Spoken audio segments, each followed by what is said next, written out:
if he has his shallow lasso over the top and has the foot on the bicep, you gotta be very careful, because if you're putting pressure on him but you're very square here, you could still manage to use his foot on. You don't know what I'm gonna say, You could still use this foot on the bicep to step down and climb his hip up and slide his leg through this connection and attack my arm. The more you're facing him, the easier it is for that to happen. So when you're here, really try to cut the angle. The more you get used to it and not having the full foot on the ground and having more weight going down the knee, the better. Even though my toes are on the floor, there's barely any weight on it. And now, not only I'm heavier, but if he tried to slide up, it wouldn't be a great idea and he would only end up exposing himself. So I think it would be a lot harder for him to do that. So go back up. So, no, stay on the floor. No, stay.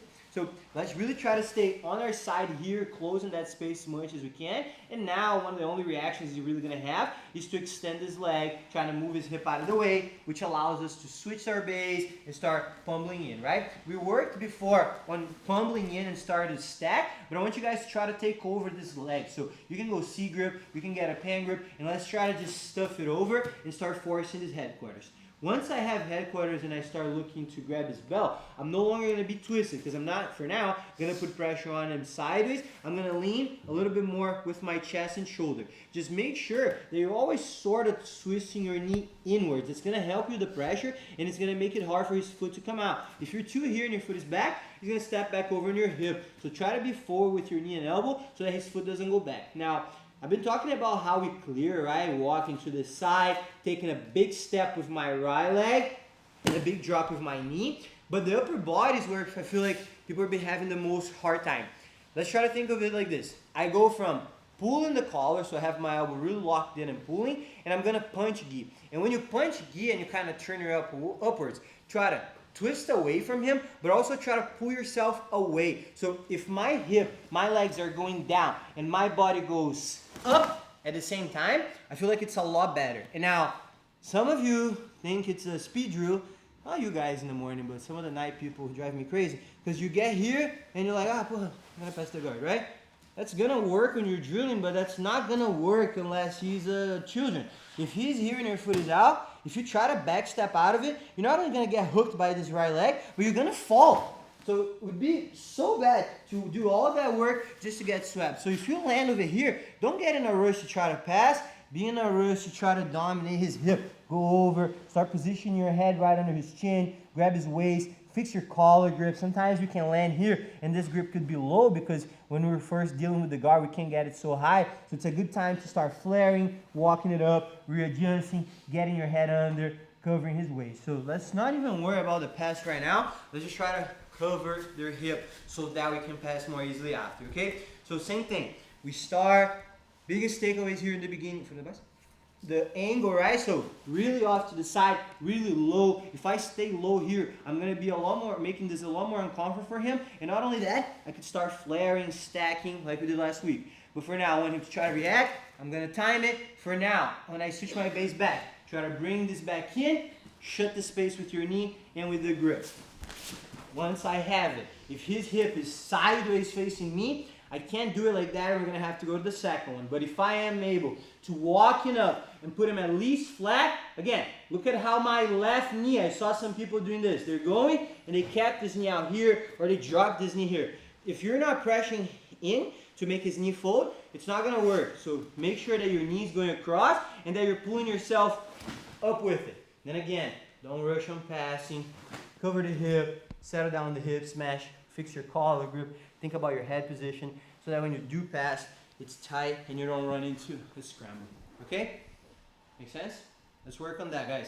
Same thing we've been working all week. Just try to add up a little more. The twist you're already aware of, but the twist with this pull back, it's going to help, I feel. Okay? Let's do that. And then if we can't clear and my partner still has it, we'll work on the top of the knee. It's going to look a little bit like that. Let's go. 1, 2, 3. Good job posturing up. You're not going to be putting that much pressure on Guy's hip, on Guy's legs. So make sure that when you're dropping, it's almost like you're actually going on a full hip smash sort of leg weave. You're shooting your knee behind in a way that there's a lot of pressure on the back of his thighs with my hip. And that's going to make it a lot easier for me to be on him and start connecting an actual pass. Okay, so but Guy's going to be doing a better job of keeping an angle, right? If that's the case, guys, we're gonna go back to dropping our knee on the thigh, but I'm gonna have to be off of the floor. So when I go around and I start putting my knee down, look at how I'm heavy on that side, but I'm heavy on that side by being away. The more you guys are here, you're not gonna really be heavy, you're gonna be off balance. When you lean back and you have the weight more on the back leg here, it becomes easy for you to stay. Like I can stay here, no problem. I can keep my space shut, I can keep this elbow tucked, and look at now how I take those hop backs with my back leg in a circular motion. How I can start posturing up away from gi, and my knee can go down, down, down, down, down. And what does that do? Look at how now I angle, turn a little bit. Look at how now I angled his hip in a way where I'm more on the outside of his leg than on the inside. What does that mean? It would be easy for me to turn off of my toes and land again on this hip smash. So always try to position yourself in a way that is easier to smash his legs across. Now, if that's not possible, so same thing, right? I'm here, he has this foot over. Stay like this, we don't turn our backs too much. I go boom, push. Look at how my knee goes through my elbow. If I land here, don't put your knee on the ground. If you go here and he gets a cross collar grip, he can lift me very easily with this side because my weight is all on him.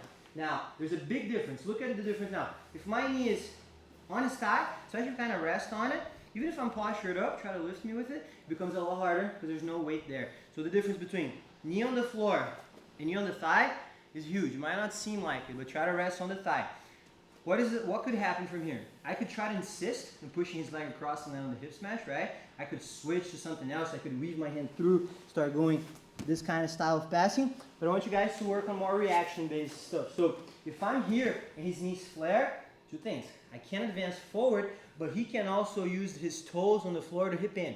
If that happens, all I want you guys to try to do is stay on him, cut to the other side. And look at how the space is shut. I have my elbow tucked onto my hip. I'm on it. It's easy now for me to connect a second grip either on the collar where I can cross face, on the sleeve where I can pull up and slide through to pass. So try not to get to the knee cut. So if you do succeed on it and you're cutting through the other side, if you're here, if he hips in, try not to be straight. I talk about this all the time. If we're straight, he can get a frame, he can get a foot over. If I have my elbow shut and my hip goes in, I'm a lot tighter, way harder for him to do anything, and it's going to be easy for me to start going through the hip. Even if I didn't have his head right now, I'm so heavy and so well positioned, it's going to be hard for him to defend if I defend this pass, right? Now, just one more time, guys. Just the pressure can be a little tough.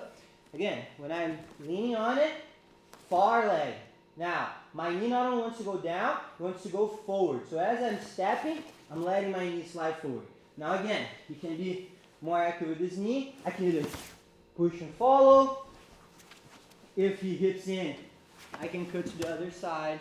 Just try to remember the reactions there. Don't put your knee on the ground. Time it to both sides. Okay?